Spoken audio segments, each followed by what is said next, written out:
اسلامی تاریخ میں بہت سے عظیم سپر سالار حکمران اور مفکر گزرے ہیں، لیکن کچھ شخصیات ایسی ہیں جنہوں نے نہ صرف اپنے وقت میں بلکہ آنے والی صدیوں تک تاریخ کا رخ موڑ دیا۔ ایسی ایک شخصیت سلطان صلاح الدین ایوبی کی ہے، جنہوں نے صلیبی جنگوں کے دوران مسلمانوں کی قیادت کی، بیت المقدس کو آزاد کروایا اور اپنے عدل و انصاف اور رحم دلی اور عظمت کردار کی بدولت نہ صرف مسلمانوں بلکہ عیسائی دنیا میں بھی احترام حاصل کیا۔ سلطان صلاح الدین ایوبی کا اصل نام یوسف بن ایوب تھا۔ وہ سن 1138 میں موجود عراق کے شہر تکریت میں پیدا ہوئے۔ ان کے والد ایوب اور چچا شیر کوہ کا تعلق کرد نسل سے تھا اور وہ نجم الدین ایوب کے خاندان سے تھے۔ صلاح الدین کی پرورش ایک مذہبی اور فوجی ماحول میں ہوئی۔ ان کے والد اور چچا زنگی حکمرانوں کے تحت خدمات انجام دے رہے تھے۔ صلاح الدین نے ابتدائی تعلیم دمشق، حلب میں حاصل کی۔ وہ مذہبی تعلیم، فقہ، حدیث اور اسلامی تاریخ میں مہارت رکھتے تھے، لیکن ان کی شخصیت کا سب سے بڑا پہلوان کی عسکری تربیت اور قائدانہ صلاحیت تھی، جو بعد میں پوری دنیا نے دیکھی۔ صلاح الدین نے اپنے چچا شیر کوہ ساتھ مصر کی مہمات میں حصہ لیا۔ اس وقت مصر فاطمی خلافت کے تحت تھا اور اندرونی انتشار کا شکار تھا۔ 1169 میں شیر کوہ کی وفات کے بعد صلاح الدین کو مصر کا وزیر اعظم بنایا گیا۔ جلد ہی انہوں نے اپنی تدبیر، عدل اور انصاف، نظم و ضبط سے فاطمی خلافت کے اثرات کو ختم کر کے مصر کو عباسیہ خلافت کے تحت کر دیا اور خود مصر کے سلطان بن گئے۔ اسلامی تاریخ میں صلاح الدین ایوبی ایک ایسا درخشاں نام ہے جسے نہ صرف عسکری قیادت اور فتح بیت المقدس کے حوالے سے یاد کیا جاتا ہے، بلکہ ان کی دیانت، عدل، رحم دلی اور اعلیٰ اخلاقی اقتدار بھی انہیں ممتاز کرتی ہے۔ ان کی زندگی کے مختلف پہلو پر مورخین نے تفصیل سے لکھا، تاہم ان کی ذاتی زندگی، خصوصاً شادی کے معاملات، نسبتاً کم زیر بحث آئے ہیں۔ صلاح الدین کی شادی نہ صرف ایک خاندانی یا ذاتی معاملہ تھی، بلکہ اس میں سیاسی و سماجی پہلو بھی شامل تھے۔ اس مضمون میں ہم صلاح الدین ایوبی کی شادی کے پس منظر، ان کی شریک حیات کے بارے میں معلومات اور شادی کے دوران پیش آنے والی مشکلات پر تفصیل سے روشنی ڈالیں گے۔ صلاح الدین ایوبی کی شادی کا معاملہ خالصتاً ذاتی نہ تھا، بلکہ اس میں وقت کی سیاست اور اتحاد کا گہرا دخل تھا۔ اس وقت مسلمان سلطنتیں باہمی انتشار اور داخلی خلفشار کا شکار تھیں، اور صلاح الدین ایوبی کی کوشش تھی کہ وہ مختلف طاقتور خاندانوں اور قبائل سے تعلقات کو مستحکم کیا جائے۔ شادی کے ذریعے اتحاد پیدا کرنا اس دور میں ایک عام سیاسی حربہ تھا، جو کہ امن قائم کرنے اور دشمنیوں کو دوستی میں بدلنے کا ذریعہ بنتا تھا۔ صلاح الدین ایوبی نے سب سے پہلی شادی نور الدین زنگی کے خاندان سے کی۔ مورخین کے مطابق ان کی بیوی اسمنابت شمس الدین محمد بن مودود تھیں، جو زنگی خاندان سے تعلق رکھتی تھیں۔ یہ شادی نور الدین زنگی کی وفات کے بعد ہوئی اور اس کا مقصد شام اور مصر کے درمیان سیاسی اور عسکری اتحاد کو مستحکم کرنا تھا۔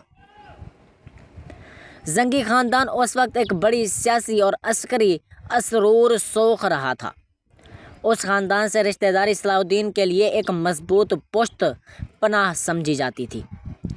صلاح الدین کی شادی کو بعض حلقوں کی جانب سے شدید مخالفت کا سامنا کرنا پڑا۔ نور الدین زنگی کی وفات کے بعد زنگی خاندان میں قیادت کے لیے رسا کشی جاری تھی۔ بعض افراد نے صلاح الدین کو ایک غاصب کے طور پر دیکھا، کیونکہ وہ مصر اور بعد ازاں شام پر بھی قابض ہو گئے تھے۔ ان حالات میں زنگی خاندان کی کسی خاتون سے شادی کرنا بعض افراد کو خوشگوار نہ لگا اور اس رشتے کی مخالفت کی گئی۔ دو مذہبی مخالفت اور فاطمی اثرات۔ مصر میں جہاں صلاح الدین نے خلافت فاطمیہ کا خاتمہ کیا، وہاں کے کچھ شیعہ عناصر کو ان کی سنی حکومت سے شدید نفرت تھی۔ ان عناصر نے ان کی شادی کو بھی ایک سیاسی سازش کا رنگ دیا۔ ان کا موقف تھا کہ صلاح الدین اپنی سیاسی پوزیشن مضبوط کرنے کے لیے مذہبی اور خاندانی اقتدار کا استحصال کر رہے ہیں۔ ذاتی مصروفیات اور جنگی حالات۔ صلاح الدین کی زندگی کا بڑا حصہ جنگوں، دفاعی منصوبہ بندی اور حکومتی معلومات میں گزرا۔ ان کی شادی کے وقت بھی حالات مکمل طور پر پرسکون نہ تھے۔ بیت المقدس کی فتح، صلیبی جنگیں اور اندرونی بغاوتوں نے انہیں ایک لمحہ بھی آرام نہ لینے دیا۔ ایسے میں شادی جیسا ذاتی معاملہ بھی کئی بار ثانوی حیثیت اختیار کر جاتا۔ ان کی شریک حیات کو بھی شاید وہ گھریلو سکون میسر نہ آیا جو عام شادیاں فراہم کرتی ہیں۔ خاندانی مخالفت اور قبائلی فخر۔ زنگی خاندان ایک خود مختار خاصیت کا حامل تھا اور اس خاندان کے کچھ افراد کو یہ گوارا نہ تھا کہ ان کی کسی بیٹی کی شادی ایک ایسے شخص سے ہو جو پہلے ان کے ماتحت کے طور پر ابھرا ہو اور پھر خود مختار حکمران بن گیا ہو۔ اس طبقاتی تغاوت اور قبائلی فخر نے اس شادی کو مزید مشکل بنا دیا۔ صلاح الدین کی ازدواجی زندگی۔ صلاح الدین ایوبی کی ازدواجی زندگی کے بارے میں کتب تاریخ میں زیادہ تفصیل موجود نہیں ہے کیونکہ وہ مورخین ان کی سیاسی اور عسکری زندگی کو زیادہ اہمیت دی۔ تاہم یہ بات واضح ہے کہ وہ ایک وفا شعار شوہر تھے اور اپنی شریک حیات کا احترام کرتے تھے۔ ان کی ازدواجی زندگی سادگی، رواداری اور ذمہ داری سے عبارت تھی۔ ان کی اولاد میں کئی بیٹے اور بیٹیاں تھیں جن میں سے کچھ نے بعد میں ایوبی سلطنت کے مختلف حصوں پر حکومت بھی کی۔ ان کا سب سے مشہور بیٹا الملک الفضل تھا جو ان کے بعد دمشق کا حکمران بنا۔ خواتین کے ساتھ ان کا عمومی برتاؤ۔ صلاح الدین ایوبی نہ صرف اپنی بیوی بلکہ دیگر خواتین کے ساتھ بھی نہایت احترام، نرمی اور شرافت سے پیش آتے تھے۔ انہوں نے صلیبی جنگوں کے دوران دشمن خواتین کے ساتھ بھی نرم برتاؤ کیا۔ مشہور واقعہ ہے کہ جب بیت المقدس فتح ہوا تو انہوں نے عیسائی عورتوں کو عزت و احترام سے شہر سے نکلنے دیا اور ان کی حفاظت کے احکامات جاری کیے۔ صلاح الدین ایوبی کی شادی صرف ایک ذاتی فیصلے نہ تھی بلکہ اس کے پیچھے سیاسی حکمت عملی، سماجی ضرورت اور خاندانی اتحاد کا عنصر موجود تھا۔ ان کی شادی نے وقتی طور پر کچھ سیاسی رنجشوں کو کم کیا اور انہیں ایک مضبوط حمایت فراہم کی۔ تاہم یہ بھی حقیقت ہے کہ اس شادی میں انہیں بہت سی رکاوٹوں کا اور مخالفتوں اور دشواریوں کا سامنا کرنا پڑا۔ باوجود اس کے انہوں نے اپنے خاندان کے ساتھ نہایت ذمہ داری سے نبھا کیا۔ صلاح الدین ایوبی کی شخصیت کا یہ پہلا ہمیں بتاتا ہے کہ ایک عظیم رہنما صرف میدان جنگ کا فاتح نہیں ہوتا بلکہ وہ گھریلو، سماجی اور اخلاقی میدانوں میں بھی اعلیٰ مثال قائم کرتا ہے۔ ایوبی سلطنت کا قیام۔ صلاح الدین نے مصر میں حکومت سنبھالنے کے بعد نظم و نسق قائم کیا، عدالتی نظام بہتر کیا، تعلیم کو فروغ دیا اور فوجی طاقت کو منظم کیا۔ انہوں نے اپنے خاندان کو مختلف علاقوں میں حکومتیں دے کر ایک وسیع سلطنت کی بنیاد رکھی جو بعد میں ایوبی سلطنت کہلائی۔ ان کی سلطنت میں مصر، شام، حجاز، یمن اور شمالی افریقہ کے کئی ممالک شامل تھے۔ صلاح الدین ایوبی اور ایلیبین کی دوستی ایک مشہور تاریخی واقعہ ہے جو ان کے کردار اور سفار تکاری کی ایک اہمیت کو اجاگر کرتا ہے۔ ایبلین، جس کا پورا نام بالیان آف ایبلین تھا، ایک اہم صلیبی رہنما تھی۔ ان دونوں کی دوستی کئی اہم جہتیں ہیں۔ ایبلین، جس کا پورا نام بالیان آف ایبلین تھا، ایک معروف صلیبی سردار کی سلطنت کا معزز رہنما تھا۔ ابتدائی تعلقات صلاح الدین ایوبی اور بالیان کی ملاقات اور دوستی کی ابتدا صلیبی جنگوں کے دوران ہوئی۔ اس وقت پر وسلم صلیبیوں کا غلبہ تھا اور مسلمان انہیں واپس لینے کی کوشش کر رہے تھے۔ 1187 میں صلاح الدین نے ہیٹن کی جنگ میں صلیبیوں کو شکست دی اور یروشلم پر قبضہ کر لیا۔ جب صلاح الدین نے یروشلم کا محاصرہ کیا، بالیان نے شہر کے دفاع کی قیادت کی۔ شہر کے گورنر کے طور پر بالیان نے اپنے عوام کی حفاظت کے لیے مذاکرات شروع کیے۔ صلاح الدین نے انسانی ہمدردی کا مظاہرہ کرتے ہوئے شہر کے شہریوں کو محفوظ راستہ دینے کی پیشکش کی، بشرط یہ کہ وہ شہر کو پرامن طریقے سے حوالے کر دیں۔ بالیان اور صلاح الدین کے درمیان مذاکرات نے دونوں رہنماؤں کی سمجھداری اور انسانیت کو ظاہر کیا۔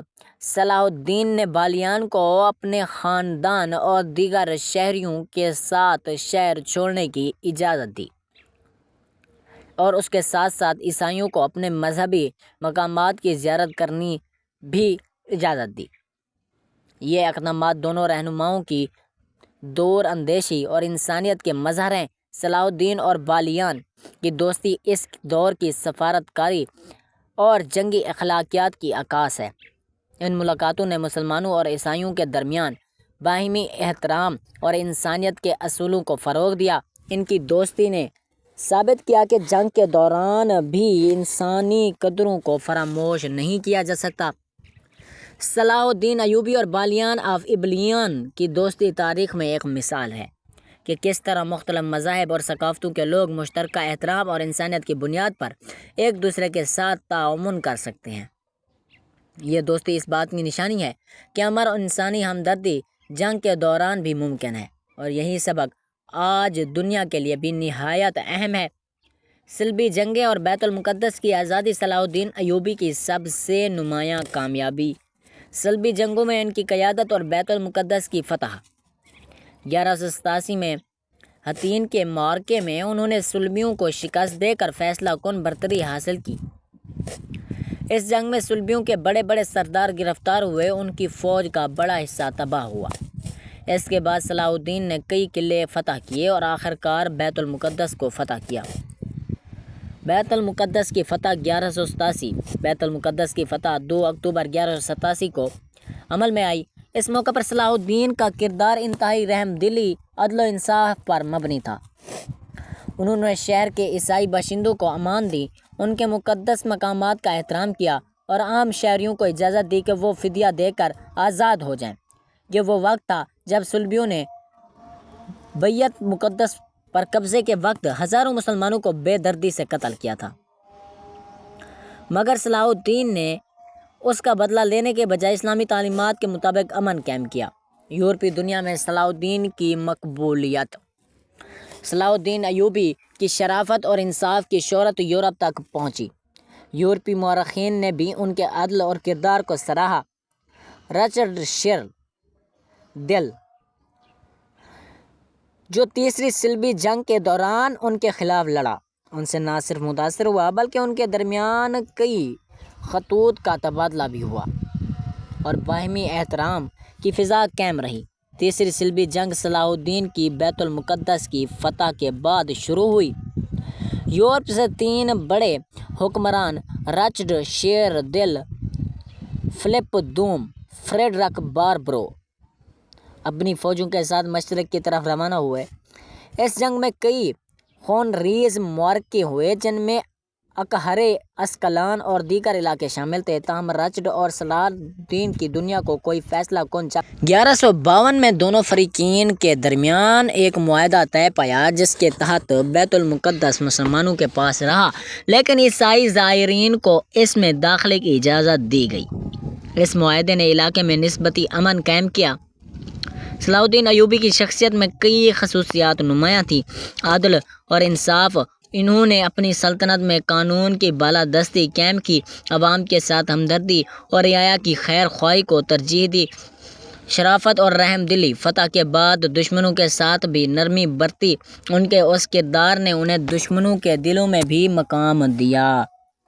مذہبی لگاؤ۔ وہ ایک سچے مسلمان تھے، نماز، روزہ، زکوٰۃ اور حج کے پابند تھے۔ وہ علماء اور صوفیاء کی عزت کرتے تھے۔ علم و ادب سے محبت۔